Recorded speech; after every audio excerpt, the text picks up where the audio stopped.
Alas 5 Gis na, One Western Visayas na. Alas 5 Jess na, One Western Visayas na.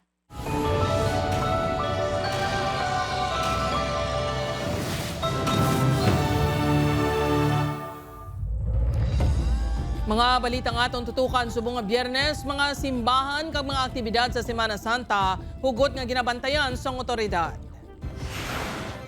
Pagdagsa sa mga pasahero sa mga terminal kag pantalan ginapanghandaan. Tips para malikawan nga mabiktima sang kawatan hibaluon. DepEd 6 nagpahanumdum sa mga school head nga likawan nga himuon nga pamulitika ang graduation kag recognition activities. Pagpangampanya sa Huwebes kag Biyernes Santo hugot nga ginadumilian. Kuring pilason matapos gintiro sang Indian target sa Barangay 16 Bacolod City. Pagtumon sang suspect ginatutukan sang kapulisan kag Animal Welfare Group. Exclusive series ang pagpangawat sa mga inugbulang nga manok ginaimbestigahan sang kapulisan sa Santa Barbara. Suspect na tumod na. Halos 3 pesos nga rollback sa presyo sang gasolina, diesel kag kerosene ipatuman sa masunod nga semana. Kag magluwas sa bukid kag kadagatan busay nga Tigmalmos Falls ginapabugal man sang Antique. Ini ang GMA Regional TV, One Western Visayas.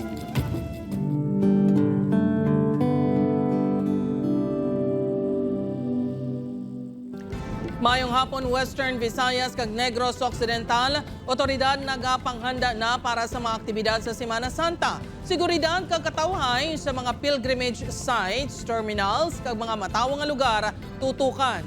Si John Sala nakatutok live sa bus terminal sa Barangay Kamalig, Haro, Iloilo City. John?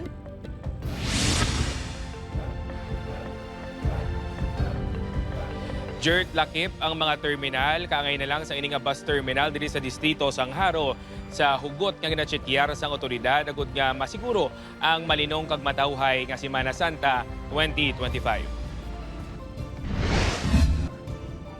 Linibo ka mga deboto kag turistang mapadulong sa nagkalain-lain nga mga pilgrimage sites kag simbahan sa Western Visayas subong nga Semana Santa 2025. Gani agud mapabilin ang kalinong kag katawhay naka full alert ang masobra 9,000 ka mga police personnel sa PRO6 sa diin kadaman si ilang iga-deploy sa mga terminal, simbahan kag plaza. May mga police assistance desk kita dira nga igapahamtang, and also may mga police checkpoints kita in relation sa aton nga implementation sang gun ban. Ang PCG Station Iloilo naka-alerto sa mga pantalan ilabi na sa Parola Wharf sa diin magadag sa mga deboto padulong sa Balaan Bukid sa Guimaras. 170 ka mga personnel ang nakadeploy. Ma-focus kita sir sa maritime safety. Sa pag ensure nga ma-depart ang aton nga barko pakadto sa Guimaras o kung from Dumangas man to Bacolod sa pag-celebrate sa Semana Santa in accordance sa passenger capacity sang tag sa barko kay para malikawan naton ang overload. Magluwas sa mga pantalan nakatutok man ang PCG Iloilo sa mga resort kag mga baybay. Naka-alerto man sila sa mga posible kontrabando kaangay sang illegal nga droga nga posible ipasulod sa mga puerto. Sa mga bakasyon naman pahanumdom sang kapulisan nga siguraduhon ang mga pamalay kag propiedad antes maglakad para hindi makawatan o kun masunugan. Sure nila nga sirado ang ilang mga balay, ang portahan, bintana, and also ang ilang mga appliances naka-unplug kung hindi manggid kinahanglan niya naka-plug. Matawhay pa ang sitwasyon subong sa mga bus terminal sa Iloilo City nga may ruta padulong sa probinsya sang Capiz, Aklan kag Antique. Buwas ginalauman nga amat-amat na ang pagdagsa sa mga pasahero. We have no problem when it comes to number of units. Kaya we have sufficient number of units na mag-cater sa kanan ng mga pasahero. Magluwas sa bastante nga units, hugot man ang pagtsekyar sa kompanya sa ikasarang sa ilang mga unit nga makabiyahe. Ginapaidalom sa regular nga maintenance ang ilang mga unit, kag training ang ilang mga driver kag konduktor. Sa Bacolod City naman, apisar Biyernes pa lang, talulupang doon nga amat-amat na nga nagadamo ang mga pasahero sa pila ka mga bus terminals. Sa South kag Negros Oriental bound terminals, istriktong pagtsekyar sa mga bagahe sa mga pasahero. Nagakooperar na naman ang mga ini para sa ilang safety. Ang veterinarian nga si Dr. Greta, magapadulong pa sa Bayawan Negros Oriental agud makaupod ang iya mga himata. Ginpili sini nga temprano pa nga magbiyahe agud makalikaw sa paginutok. Happy gid eh. Di kay lapit sa pamilya. Sa Martes kag Miyerkules Santo, ginapaabot ang pagdagsa sang dugang nga mga pasahero. Jerd, sa subong amat-amat na nga nagadagsa ang mga pasahero diri sa bus terminal kag kalabanan sa ila ang mapauli sa ilang mga lugar para didto Semana Santa. Abiso sang otoridad sa mga magabiyahe subong nga Semana Santa nga bantayan ng ilang mga gamit agud nga hindi mabiktima sang kawatan. Jerd. Madamo gid nga salamat sa update kapuso John Sala.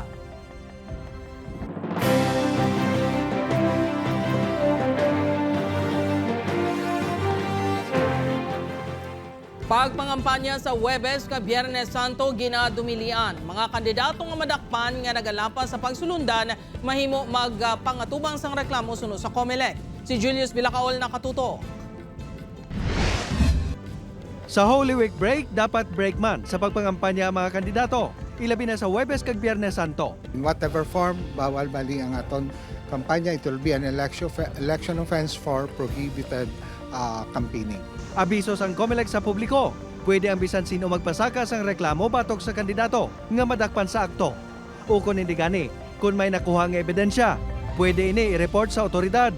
They can file it before the police, direkta na, and it will be facilitated to be filed sa regional trial court, or they can file it with any offices of the commission. Samtang kadungan sa mga moving up kag recognition ceremonies nga ipatigayon sa mga public school sa madason nga semana. Ginpahanon daw sang DepEd 6 sa mga schoolhead ang pagsulundan sa pag-imbitar o kon pagtambong sa mga kandidato. Dapat hindi paghimuon nga partisan political activity ang atong sining nga mga end of school year rights. Suno sa ahensya, kung hindi gid malikawan, dapat magpangayo sang permiso ang isa ka eskwelahan sa COMELEC. Diri sa Kagbang Elementary School sa Banwa sang Oton, hugot nila nga ginapatuman ang bando sang DepEd. Hindi pwede na siya. Bawal gina. Bisan ang mag-post sa mga picture dira nga basta hatag sang atensyon sa mga politiko, hindi gina siya pwede yan. Samtang isa ka bulan antes ang May 12, 2025 midterm elections, 100% na nga handa ang COMELEC. Ginpasalig man sa Police Regional Office 6 nga mangin bastante ang ila personnel sa pagpasiguro nga mangin malinong kag matinlo ang piniliay apisar na dula na sa reyon ang Negros Occidental. Meron tayo mga bagong graduates that we will be utilizing for this election. Upod kay Marvin Lauderes, Julius Bilacaol. 1. Western Visayas. Para sa dugang nga mga balita sa Negros kag Panay, mangin kaupod ta si Adrian Prietos. Adrian? Yes, Jers, mga kapuso, madamo gid nga salamat. Tuwari naman, Koring, pilason sang gitiro sang Indian target sa bahin sang Barangay Siksi. Suspect ginapangita na sang kapulisan. Nakatutok Aileen Pedreso.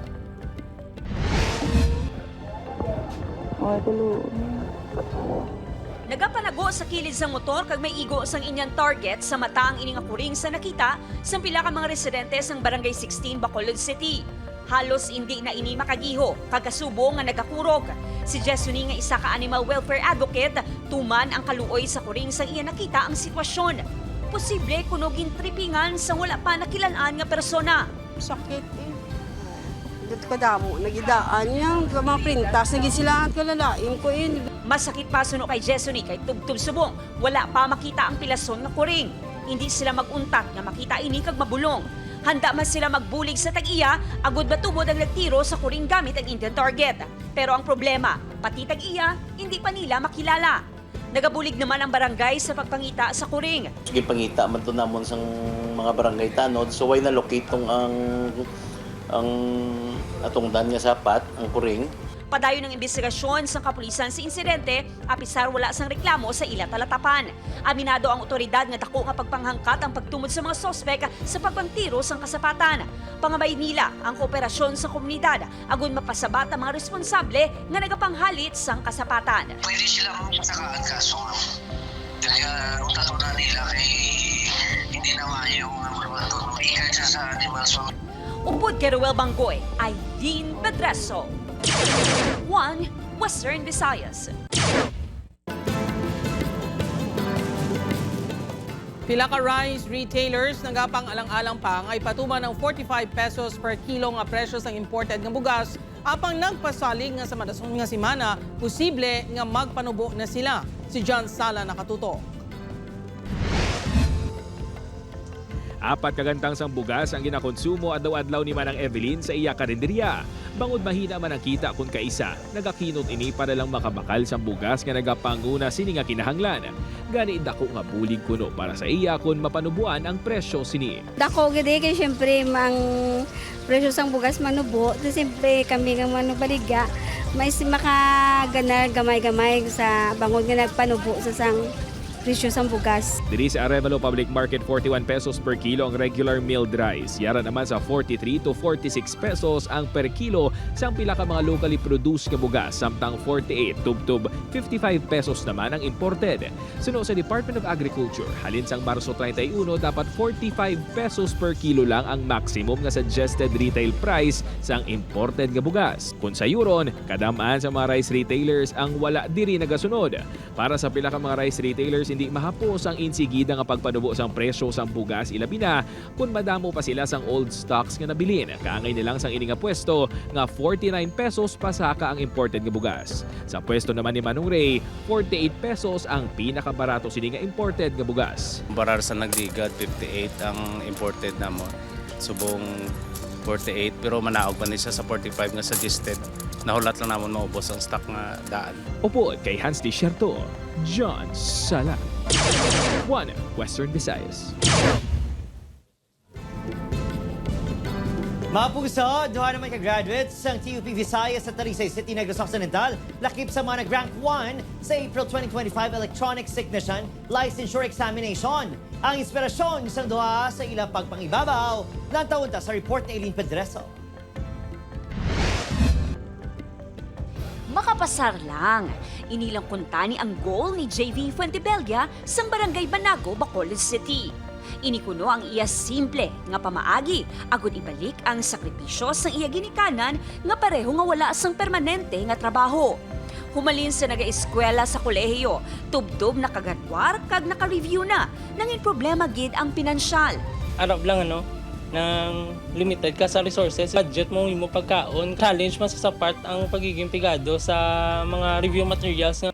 Pero worth it ang tanan nga ini bangod sa pagwa sang resulta sang April 2025 Electronics Technician Licensure Examination, lakip ini sa mga nag-rank 1 sa kaupod ang isa pa ka negrense nga si John Frederick Aligado Valenton sang Banwa sang Morsha nga nakakuha man sang 95% rating.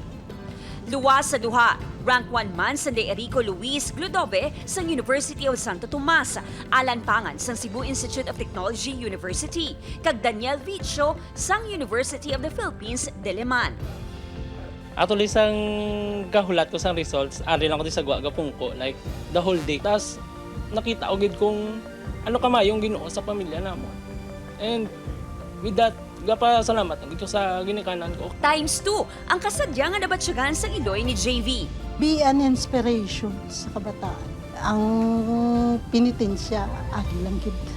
Sa natapos naman nga April 2025 Electronics Engineers Licensure Examination, nag-rank 8 si Brian Macperry Gilyang nga graduate man sa pareho nga bulutuan.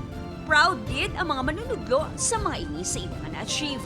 Okay, so we are actually still overwhelmed by the result. We are very proud of them and sa sacrifices na ginobra nila and the struggles mo na ginagya nila.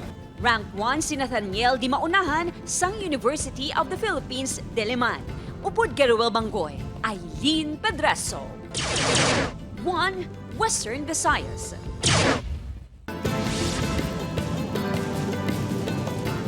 Mga kapuso, 12 ka oras nga madulaan sang kuryente ang pilang kabahin sang syudad sang Iloilo sa Domingo, Abril 13 para sa maintenance activity sang National Grid Corporation of the Philippines o kon NGCP. Umalin alas 6 sa aga tubtob alas 6 ang gabi ang scheduled power interruption sa mga lugar sa idalom sang La Paz Feeder 3. Samtang humalin alas 6 tubtob alas 7 sa aga kag alas 5 sang hapon tubtob alas 6 sa gabi, wala man sang supply sang kuryente sa mga lugar nga sakop sang mobile feeders 2, 3, 4, 5 kag pila ka bahin sang La Paz Feeder 3 kag pila ka bahin sang Haro. Bantayan exclusive, Santa Barbara Police na tumod na ang suspect nga nagapangawat sang inugbulang nga manok sa isa ka game farm. Ini ang GMA Regional TV, 1 Western Visayas.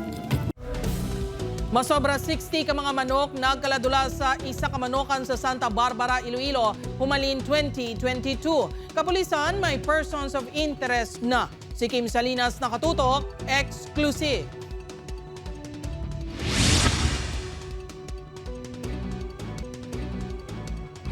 Mabugat para sa caretakers ang isa ka manokan sa barangay Balibagan Weste sa Santa Barbara, Iloilo nga si Bongbong nga madulaan sang manok. Ilabi pa nga si sulod sang nakaligad nga pila ka tuig, pila na ka beses ini nga natabo. Ang pinakauli nga insidente, ang natabo alas 3 Miyerkules ang kagahon sa diin, 6 sini ka mga manok ang ginapatian ginkawat. Pagsaysay ni Bongbong, naglabot na sa 66 ka mga manok ang nadula sa iya, humalin sa nagsugod ang kinawatay sang 2022. Masobra 200 pa ang manok sa isang 2022.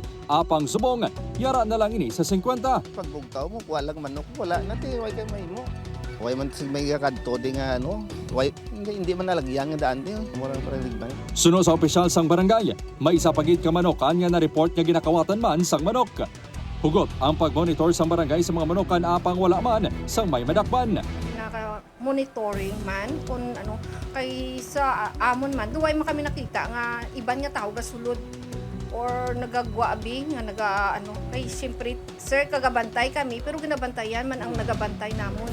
Sa pagpangusisa sang Santa Barbara Police, may natumod na nga hindi magdumo sa duwa ka person of interest sa insidente. Ang problema, wala kuno sang gana magpasaka sa reklamo ang tagiya. So, tikon willing saya, ang kitang PNP willing man kita magbulig sa iya. Ginapanugyanan man sang kapulisan ang tagiya nga magbutang sa mga proteksyon sa iya manokan, pareho sang kudal kag CCTV. Pagdiskusyonan man sa sesyon sang barangay sa masunod nga semana, ang mga tikang nga himuon agud matapta na ang insidente sang pagpangawat sa mga manok sa barangay. Upod kay Romel Porquia, Kim Salinas, 1 Western Visayas. Sa Bacolod City, kawatan na hulikam nga nagapangawat sang bag sa isa ka inn sa Barangay 30. Samtang sa Barangay Takuling naman lalaki nakuhaan sang CCTV nga nangawat sa computer shop. Yaring balita nga itong gintutukan. Sa sining nga CCTV video nga kuha sa isa ka balay palahuayan sa Dalan Mabini, Barangay 30, Bacolod City. Makita ang pagtiid sang sining nga lalaki pasulod sa establishmento pasado las 4 sang kaagahon Abril 7. Madasig ini nga nakalabot sa sulod. Nataban sini ang bag sang on-duty personnel nga si Cel, 23 anyos. May unod nga 6,000 pesos nga cash ang bag nga ipadala pa kuntani sa pamilya sa Inigran. That time, ara ko dapit sa monitor ged. Timing gid nga gasulat ko sa papel, then na nga wala ko katulog. Pag sulod niya is amo na to ang time nga nga hinahinay sa gabi. Importante gid nga may secure kay kung gabi daan hindi impactan taong gasulod mo. Sa second road naman sa Barangay Takuling, makita sa CCTV video ang paglabay sang sining nga lalaki sa computer shop. Makapila ka beses sining nga ginbalik-balikan ang lugar. Sa ulihi, kintaban sining cellphone sang tag-iya, pati ang mga sensilyo apang wala na nakuhaan sa video. May open ang pertahan, so wala lang ko lihantaw ko. Pag liili ko sa gwa, aberto na ang kudal. Kag ang isa ka plywood, ging kakas na siya. Siya ng lalaki ko nung nagkawat man sa cellphone sa may Barangay 39. Ginatutukan karon sa kaprisan ang mga insidente sang kinawatay. Ginahibalo pa kung may organisado nga grupo sang makawatan sa syudad. We directed man sa aton nga intelligence nga pagid ang aton coordination man not only sa Bacolod, no, sa mga force multiplier naton, but to include sa mga neighboring towns and cities. Maluwas sa pagbutang sang CCTV, ginapanugyan ng mga negosyante ng residente nga sikyaron ang mga kandado, lakip na ang pagpahamtang security personnel. Upod, Kiril Casillo, Adrian Priatos, 1 Western Visayas. Mga puso, nagtuga naman sa pagkaalarma sa publiko ang isa ka lalaki nga nagsaka sa isa ka signage tower sa Diversion Road sa Mandurriao, Iloilo City, pasado alas 4 kahapon sang hapon. Sa kangawa nga may malain ini nga tinutuyo, gintawgan ini sa otoridad para ma-rescue. Sa ulihi, nadiskubrehan yung lalaki nga tawgon talang kay Jumong, 30 anyos, sa banwa sa Haniway, ang tuyo kuntari mag-shoot sang video para sa social media account. Sunod sa iya, ang sweldo ng baton sini sa social media bilang vlogger ang iya tuyo gamiton sa pagpabulong sa iya bata nga may buho sa ngarangag. Kang ibakal sa wheelchairs ng iya iloy nga hindi makalakat. Ginayon, ginpaidalog sa custody sa Police Station 9 ang among lalaki. Kay nasaga, ini ang ginpahanugutan man nga makapauli bangod wala man sa nagreklamo sa iya ginhimo. Pasensyahan niyo ako siyempre para man sa bata ko kag kay nanay ko ang paralyzed siya, hindi siya makalakat.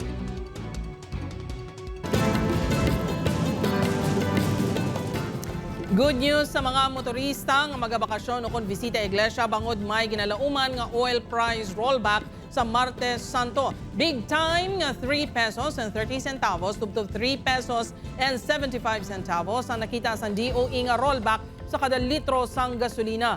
2 pesos and 90 centavos tubtob 3 pesos and 40 centavos naman ang mabuhin sa presyo sa kada litro sang diesel. Samtang sa kerosene, 3 pesos and 40 centavos tubtob 3 pesos and 50 centavos naman kada litro ang maganubo.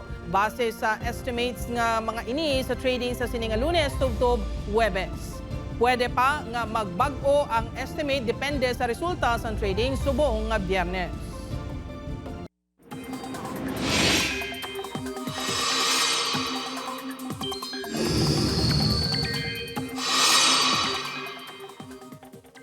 Mga puso, maudadugangan pagid ang mga lugaring ulanon bangod sa ITCZ o Intertropical Convergence Zone. Apang magluwas dira dako nga bangin sang pungsod, ang posible nga maka-eksperyensya sa mainit kag mapanga tiyempo bawod gihapon sa easterlies. Base naman sa rainfall forecast sa Metro Weather, may mga pag-ulan gihapon sa Western Visayas ug Negros Island region. Mabasog ang ulan sa pila ka probinsya gani manginhanda gihapon sa posibilidad sang pagbaha o kon landslide. Mangin alerto man ang mga residente nga malapit sa Bulkan Kanlaon kung may mabasog nga ulan kag may pamahog sa lahar flow. Posible man ang pag-ulan sa nabilin nga bahin sang pungsod. Mga kapuso, natalana nga i-launch sa Lunes, April 14, ang U-Scoop Plus. Diri, paghahatagan sang kahigayunan ng netizens nga makahatag sang ilang content, kag iban pa nga balita kag impormasyon nga sarang mapakigbahin sa publiko diin man sila nga bahin sang kalibutan. Mangindako ini nga bulig ilabi na sa nagahilapit nga eleksyon sa Mayo. Gani makigbahin na kag mangin U-Scooper kapuso. Ini ang GMA Regional TV, One Western Visayas.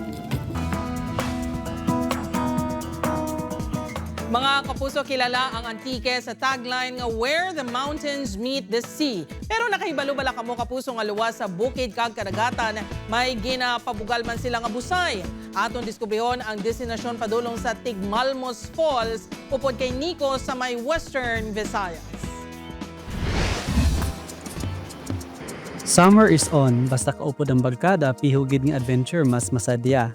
Gani kaupod ang akon mga abyan, nagpadulong kami sa madalom nga bahin sang kabukiran sang Barangay Tono Tibiao, Antique, para tukibon ang isa sa mga busay nga ginatawag nila nga Tigmalmos Falls.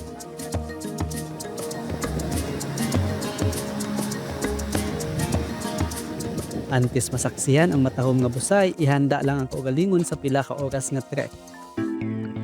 Duwa pa kabukid ang imutaklaron, ang Mount Banderahan kag Mount Tiriw-Tiw. Hindi mapos ang pagpadulong sa putok-putokan sang bukid, dapat nga bagtason kag dapat ihanda ang kaugalingon sa peligro. Apang ang kabudlay balusan naman sang makahalawhaw nga mga talan-awon.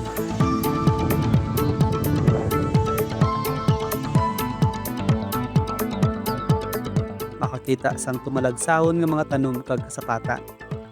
Perfect ini nga lugar hindi lang sa mga nature lover kundi para man sa mga luyag sang adventure. Matapos ang 7-8 ka oras nga trek, nadangat na gid man namon ang camping site. Tuman kasadya kag hindi malipatan ni experience. Wala diri nag-untat ang adventure tungod ang handom nga makadangat sa Tigmalmos Falls kinahanglan pangalakton sa 2-3 ka oras. Tabok kami sa suba.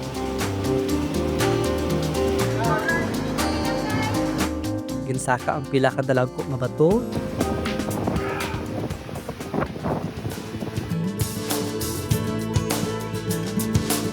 Kinanglan ang kaisog sa paglangoy sa mabaskog na dalodos ang tubig antes makalabot sa Tigmalmos Falls. Worth it kapuso ang kakapoy kung amo sini katawong iya destinasyon.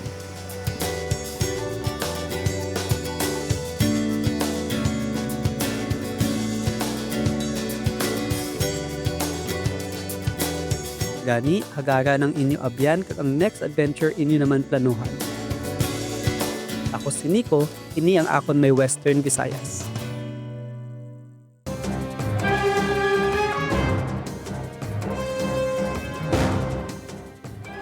Graduation kag recognition sa mga eskwelahan madayon sa natala ng schedule sunod sa La Carlota City LGU. Pasalamat Festival ipaiway anay sa LGU. Yaring balita ang aton gintutukan.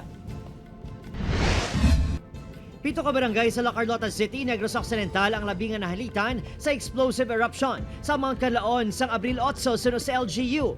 Apisari ginapanugutan na ang face-to-face classes sa syudad. Nagapabilin sa alternative delivery mode ang mga eskwelahan sakop sang sini nga mga barangay. Lakip ang Araal, San Miguel, Yubo, Lagranha, Nagasi, Hagimit, kag Gubay. Sa Araal Elementary School, ginhimong oportunidad sa pila ka mga manunudlo ang pagpaiway sa face-to-face classes para magpreparar sa graduation kag recognition nga matigayon gid sa Lunes, Abril 14. Okay, madayon gina siya ya, kay once in a lifetime lang na yung mga bata mag-graduate. Hindi na kami gusto yung maka-experience sila sang natabo bala sa pag-pandemic. Si Jerzel Bagain, excited na sa iya paggraduar. Naka-prepare na ko sa uniform ko para sa graduation. May mga bulak naman para ihatag sa parents. Madayon na siya unless nga mag-alert level 4 or magbalik ang ASPO na itong grabe pagit, no? Sunod sa DepEd 6, Hilway ang tagsa ka School Division Superintendent nga magrekomendar sa adjustments para matigayon ang closing ceremonies. Nakaschedule ang atong sining end of school year rights April 14 and 15.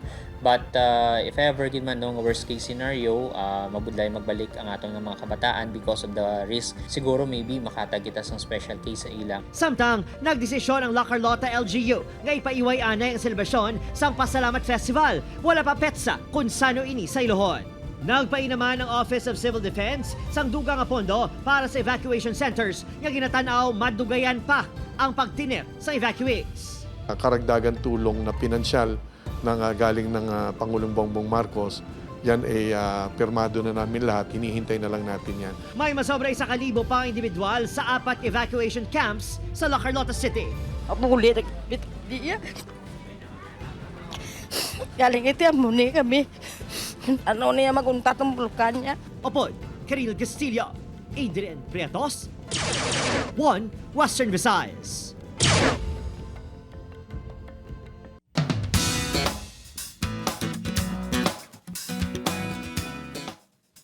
Pabuso title pa lang may hugot na No Regrets ang napilian sang Sala Band nga title sa ilang new single na hanungod sa pagpatattoo sang mga couple.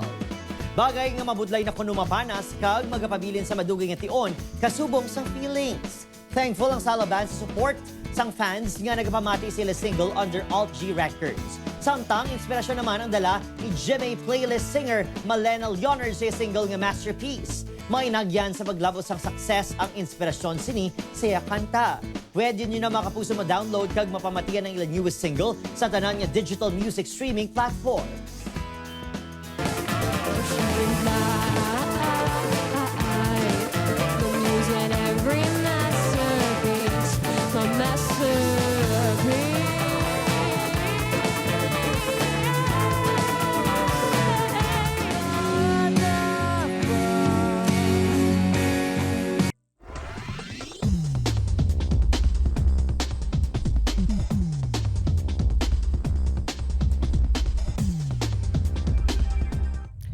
Sa atong mga kapuso diri sa Western Visayas kag Negros Occidental, subong man sa atong mga kapuso abroad, madamo gid nga salamat sa pagtutok. Mag-isa kita ang kagibalon ng mga balita tungod local news matters. Ako si Gertrude Charlatan, ini ang 1 Western Visayas, bugos nga puwersa para sa mas dako nga misyon kag mas masangkat nga pagserbisyo sa pungsod.